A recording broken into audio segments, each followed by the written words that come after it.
मशरक़ वुस्ता जल रहा था। ठीक एक हफ्ता गुजर चुका था। तेहरान पर पहले बम गिरने को 7 दिन, सुप्रीम लीडर की मौत को 7 दिन और दुनिया मुसलसल 7 दिन से मिसाइलों, ड्रोन्स, सायरन, पनाहगाहों, इनखिला और आग के मनाजिर देख रही थी। अब सवाल सिर्फ ये नहीं था कि जंग कितनी बड़ी हो चुकी है, बल्कि ये था कि क्या कोई उसे रोकने वाला भी है। 7वें दिन तक हमलों की नौयत मुकम्मल तौर पर बदल चुकी थी। पहली बार इजराइल ने ईरान की तेल की रिफाइनरियों और जखीरा करने की तंसीबात को निशाना बनाया। तेहरान और करज में वो मकामात जो सिर्फ फौजी अहमियत नहीं रखते थे, बल्कि आम शहरियों की रोजमर्रा जिंदगी का सहारा भी थे, अब धुएं और आग में घिर चुके थे। इसके बावजूद ईरान ने जवाबी हमले जारी रखे।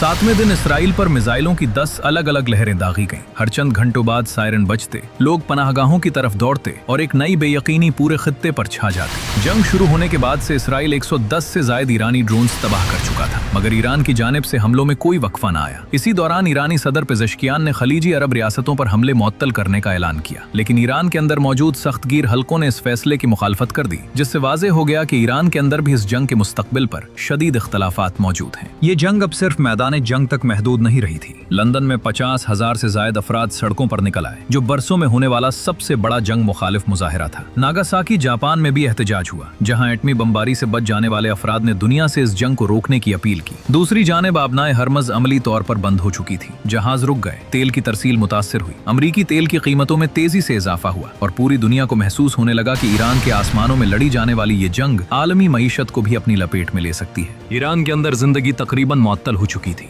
स्कूल बंद, बैंक महदूद और इंटरनेट की तवील तरीन बंदिशों में से एक जारी थी। लोग अंधेरे, खौफ और धमाकों की आवाजों के दरमियान जिंदा रहने की कोशिश कर रहे थे। इसी खामोश तारीकी में ईरान की हुकूमत एक नए सुप्रीम लीडर के इंतखाब में मसरूफ थी और दुनिया इस फैसले की मुंतजिर थी, क्योंकि आने वाला लीडर तय करेगा कि जंग जारी रहेगी या अमन की कोई राह निकलेगी। 7वां दिन जलती रिफाइनरियों, खामोश आबनाए हरमज और दुनिया भर में बढ़ते खौफ के साथ खत्म हुआ। एक हफ्ता गुजर चुका था, मगर ऐसा महसूस हो रहा था जैसे एक साल बीत गया हो। अब सबकी नजरें 8वें दिन पर थीं।